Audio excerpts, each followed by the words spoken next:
Исәнмесез, эфирда яңалыклар чыгарылышы, студияда Лилия Гатиналыга таба кайбер темалар турында. Онкоүзәк бинасын карадылар, пациентларның хәлен белделәр һәм кадрлар белән тәэмин ителешне карадылар. Шолыга эш визиты белән Россия Федерациясе Дәүләт Думасы депутаты Әлфия Кагогина килде. Яшьленчеләр бульварында реконструкция дәвам итә. Төзүчеләр чолларны нәрсә белән шаккатырачак?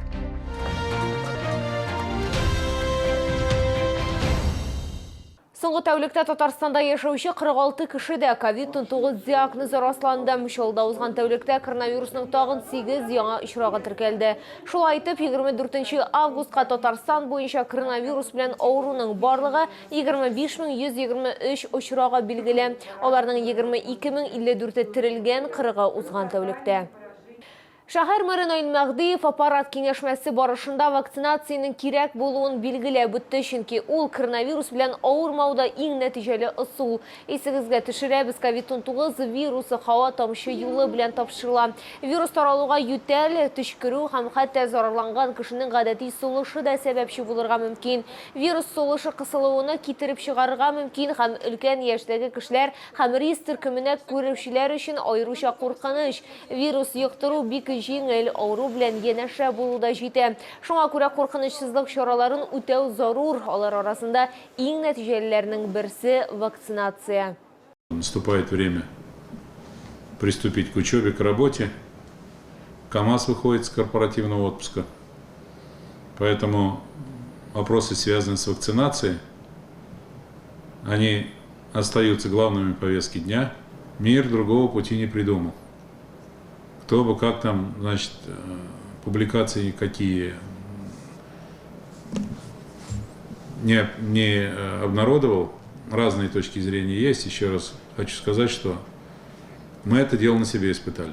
Исегезгә төшерәбез, COVID-19дан вакцинацияга госуслуги.ру порталында шәхси кабинет аша күп функцияле үзәктә бердәм 122 номер буенча поликлиникага контакт телефоннары аша мөрәҗәгать иткәндә язылырга мөмкин. Шулай ук шәһәрдә сәүдә үзәгенең берсендә вакытлыча мобиль пункт эшли. Аның эш вакыты көндезге 1-дән 19-га кадәр. Онкоүзәк бинасын карадылар, пациентларның хәлен белделәр һәм кадрлар белән тәэмин ителешен карадылар. Шолыга эш визиты белән Россия Федерациясе Дәүләт Думасы депутаты Әлфия Кагогина һәм Татарстан Республикасы клиник онкология диспансеры баш табибы Илгиз Хидиятов килделәр. Теманы хәбәрчебез дәвам итә. Россия Федерациясының Дәүләт Думасы депутаты Әлфия Кагогина онкодиспансерның Шаллы филиалында булды. Исегезгә төшерәбез, медучреждение ярты елга якын эшли.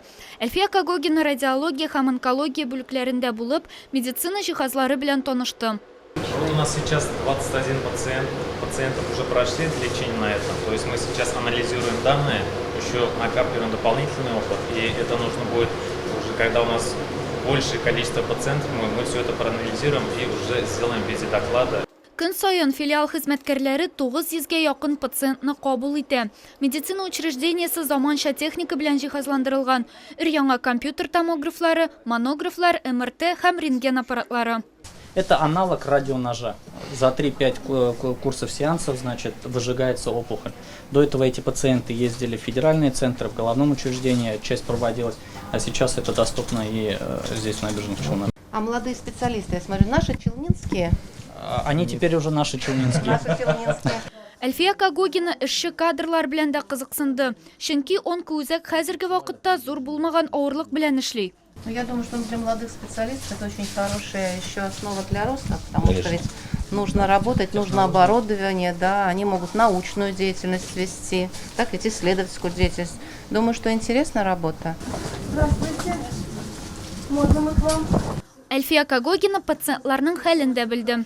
Такое отношение и как бы, вообще как все здесь происходит, это очень сильно помогло и действию врачей, и как они объясняют, и как они работают, это на высшем уровне. Поликлиника очень прекрасная, прекрасный персонал, врачи такие добродушные, все по времени, все у них четко.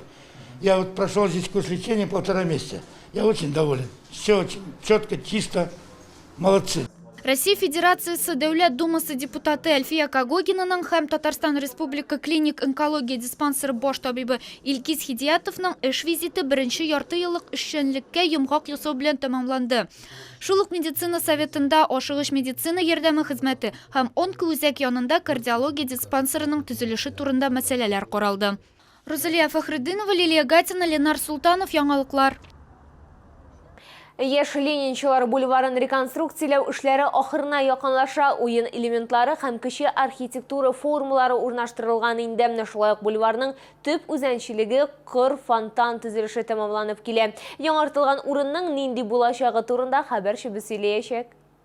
Яш Ленинчылар бульварын реконструкцияләү үзгән ел ук башланган иде. Ул вакытта тротуарлар җәелде, территорияны яшелләндерделәр һәм яктырту баганаларын урнаштырдылар. Икенче этап кысаларында кафе, җәйге кинотеатр, амфитеатр төзү планлаштырыла. Ә бульварның үзенчелеге коры фонтан булачак. Төзүчеләр билгеләп үткәнчә, фонтанны архитектура корылмасы буларак ясау планлаштырылмаган. Барлык инженерлык системалары җир астында яшерелгән, ә су 2 метр биеклеккә күтәреләчәк. В данный момент идет завершающий этап укладки брусчатки гранитной, после чего будет установлен фонтанное оборудование. Мы считаем, что работа завершена 95%. Мы думаем, сегодня будет завершено все, после чего ждем запуска фонтана. Фонтаннан тыш бульварда кече архитектура формалары урнаштырылган инде. Гамаклар белән ял итү зоналары булдырылган һәм балалар майданчыклары җиһазландырылган. Сейчас мне кажется нравится, что они тут занимаются этим делом. Для людей лучше будет. Дети могут здесь играть, покататься на велосипедах можно будет, на самокатах. Внуки будут уже радоваться этому. Надеемся, что будет хороший вид, отлично. Уже начало есть, и уже это что-то чувствует, что будет в хорошем виде. Бульварны реконструкцияләү төгәлләнеп килә. Объектны 30 августта булачак республика көненә тапшырырга ниятлиләр. Лилия Гатина, Валерия Новожилова, Айдар Мусин, яңалыклар. Тарифлар буенча Татарстан Республикасы Дәүләт комитеты рәисе Александр Груничев автоградта күчмә шәхси кабул итү үткәрә. Кабул итү Дәүләт комитеты компетенциясе кагылышлы мәсьәләләр буенча Татарстан Республикасы министрлар кабинетының махсус карары нигезендә коммуналь хезмәтләргә бәяләр тарифлары билгеләү өлешендә гамәлгә ашырылачак. Гражданнарны 7 сентябрьдә Академик Рубаненко урамы 7 йорт адресы буенча урнашкан иҗтимагый кабул итү бүлмәсендә көтеп калачаклар. Белешмәләр өчен телефон 30 59 59 махсус битлекләр булу мәҗбүри. Искәртеп узам, республикада COVID-19-га каршы вакцинация дәвам итә. Прививка ясатырга ашыгыз, безнең алда иммунитетны ныгыту проблемасы тора. Бу сезгә җиткерәсе соңгы мәгълүматыбыз иде. Мин Лилия Гатин сезнең белән сау булашам, исән-имин булыгыз.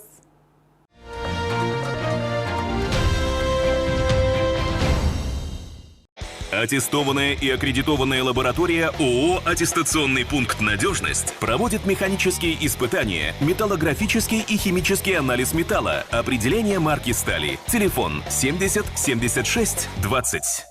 Компания «Стройснабрегион» предлагает газобетон, железобетонные изделия, кирпич. «Стройснабрегион» – надежный партнер в строительстве. Телефон в Набережных Челнах 75 00 65.